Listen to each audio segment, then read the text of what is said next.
Welcome back. As we promised, we are going to commemorate together the 55th memory of late President Gamal Abdel Nasser.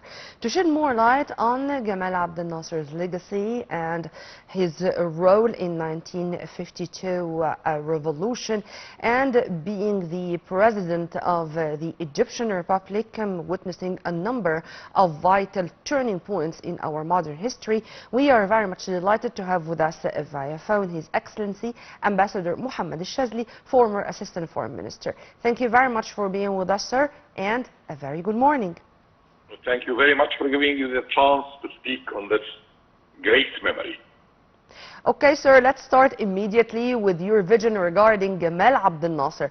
First, as an officer who was really very much keen to perform his patriotic and noble mission as an army officer in the best way ever. Before being anything, Gamal Abdel Nasser was a very loyal officer.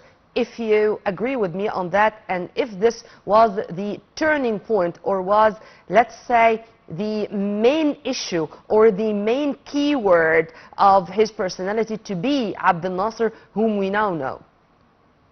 Gamal Abdel Nasser was, as you said, started as a military officer.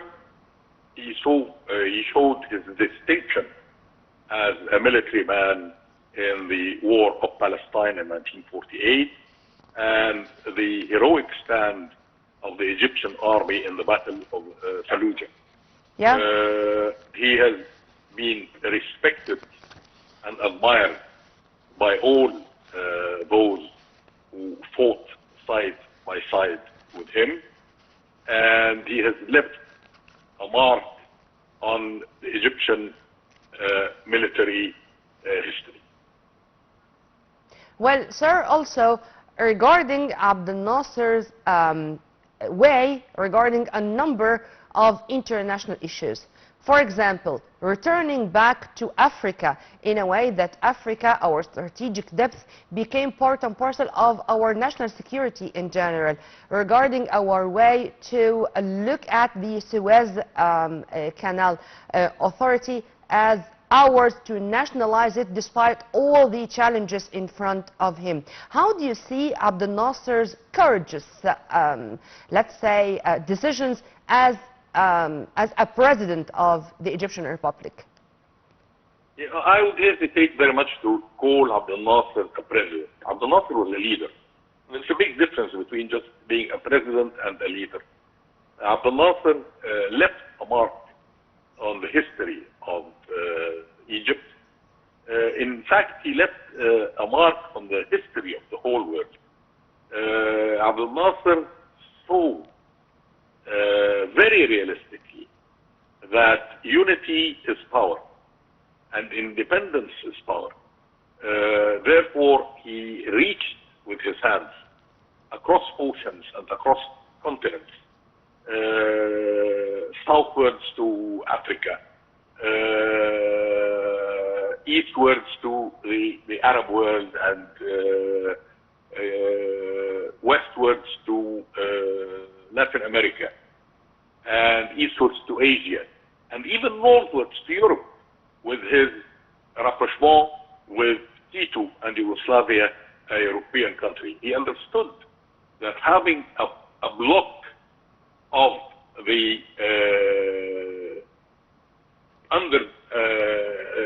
the countries that did not gain their independence and who were targeted by imperialism gives them a chance to stand against empires and against imperialism. We were at the time, we were struggling against great imperial powers. Britain, who had an empire that the sun does not set upon, and France, that controlled maybe 2/3 of Africa and North Africa in specific, yeah. I'm sorry for the interruption, sir, but this is why I've asked this question, because of his decisions, Abdel Nasser became a symbol of freedom, a symbol of independence, and many countries followed suit. I mean, many countries followed the example of Abdel Nasser to have to regain their independence and self-determination. If you agree with me on that. Indeed, not only I agree with you, history agrees with you, and the whole world agrees with you. Gamal Abdel Nasser had his influence on Fidel Castro across the ocean in Cuba. He had his influence on Ahmed Ben Bella and the freedom fighters in Algeria. He had his influence on Sekou Touré and Nkrumah in Africa. He influenced Nehru and Zhou Enlai in China. He was a beacon of independence, of struggle against imperialism, and of economic freedom from imperial manipulation. And that was why one of his first steps was the nationalization of the Suez Canal, which was a thorn in the side of Egypt and its political and economic independence. If we count, or if you have some statistics regarding the boys who were born in the 1950s and 60s all over the African continent and who were named Gamal after Gamal Abdel Nasser, I think this generation or the current generations will not believe how many. Indeed. Yeah. His influence was universal. To that extent. Well, Ambassador Shazly, part of Abdel Nasser's character was his charisma. And when, until the moment, listen or watch some of his speeches on TV and how he was addressing the nation in different occasions, particularly when commemorating the 1952 revolution, we really feel that this leader, as you prefer to name him, was one of a kind. And that his way of dealing with the people was part and parcel of his character, and something which really has given him this charm and made millions of Egyptians really put him as a symbol which can never be repeated. If you want to elaborate on that. I certainly want to elaborate on that. As you said, Abdel Nasser was blessed with the eloquence of his speech. But his speech was never empty words. His speech was always meaningful and always inspiring. I will just quote some of the words he said that inspire us to this very day. When he described the nation he created in 1958 of unity with Syria, I will say it first in Arabic because it loses most of its eloquence if translated. He said, دولة تحمي ولا تهدد، تصون ولا تبدد، تشد حظ الصديق، ترد كيد العدو. A country that protects rather than threatens, that gathers rather than squanders, that stands by its allies and stands against its enemies. And when he said, ارفع رأسك يا أخي فقد بدأ عهد الاستبداد. Raise your head, my brother, the time of slavery has gone. These are words that have left a very big sign on our conscience and on our awareness, and I was adamant to say them in Arabic, to remind the youngsters who did not witness these glorious days of the meaning of Gamal Abdel Nasser and the meaning of the 1952 revolution. And when he was reading the declaration of nationalizing the Suez Canal, and he preferred to say, as you've kindly mentioned in Arabic, Bismil Ummah, in the name of a nation, in the name of the nation, as if he's saying to the Egyptians that I am here to implement or to apply on the ground your will. So this declaration is going to start with Bismil Ummah. It's not my decision, it's your decision. I'm only here to implement it on the ground. True? Indeed, Gamal Abdel Nasser reflected and implemented the dreams of our nation, what the Egyptian people aspired for. generation that is born today did not know what it meant to be occupied, did not know what it meant Thank God. to have 100,000 British forces in the Suez Canal who attacked our police force and with tanks and artillery, while these brave soldiers had nothing in armament but light infantry weapons.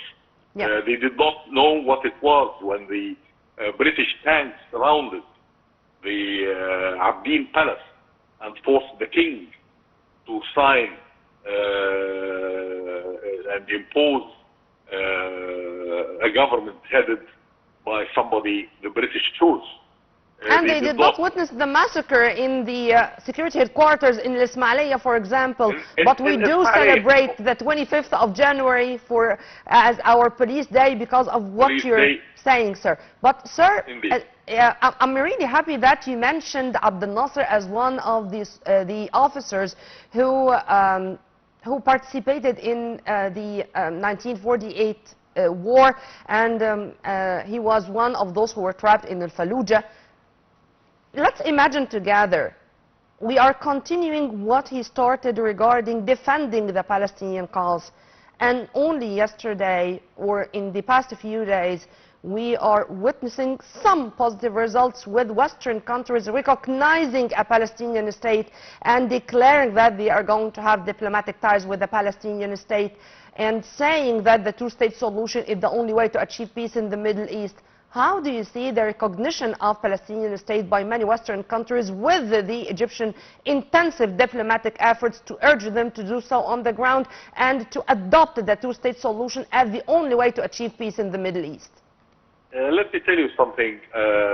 Abdel Nasser's political awareness started with 1948 war, and he witnessed the corruption of the government at the time, and he witnessed the evil plan of Zionism and imperialism against, not against Palestine alone, but against the whole of the Arab world. And he also understood that our military strength is the way to solve our problem. The European countries are not starting to recognize a state of Palestine because their conscience has awoken all of a sudden. No, they have realized that the Palestinians, with the aid of the Arab countries like Egypt, are going to struggle for their independence, and they will not submit to the Zionist and imperialistic plans, and it is for the rest, for their interest, to recognize what is undeniable. Ambassador Shazly, the funeral of Abdel Nasser was a demonstration of love, and the shock of his death was really something to millions of Egyptians catastrophic. Now he died, so if I went, I'll go to the street to follow his procession or to follow his funeral or no, this is not something which is going to hurt me anymore. He died. But to see millions of Egyptians flooding to the streets to participate in the funeral and to express their sadness and sorrow in a very sincere manner, as I said, it was a demonstration of love even for a leader who passed away. How do you describe his funeral, or how his funeral was really that sincere and showing pure love and this sense of belonging from the Egyptians to their leader? It is very hard for me to explain what Abdel Nasser's funeral was, although I was one of the participants who attended and walked in this. But you know, the volcanic eruption of love and sentiment. And that day is very difficult to explain to somebody who has not witnessed. Let me tell you something. Abdel Nasser was an idea. Abdel Nasser was a principle that does not die because a physical person has died. Everybody dies. But I say of the 28th of September, the day he died, I say it is the day Gamal Abdel Nasser put his signature on the last page of his epic life and his epic story that is being told to generations after generations and will still be told when we are past gone. Well, Ambassador Mohamed Shazly, our diplomatic figure and former Assistant Foreign Minister, thank you very much for your input, sir, and have a very good day. Now let's live together with Abdel Nasser in this short feature, knowing more about his legacy and knowing more about this relation between him and the Egyptian people. Let's watch.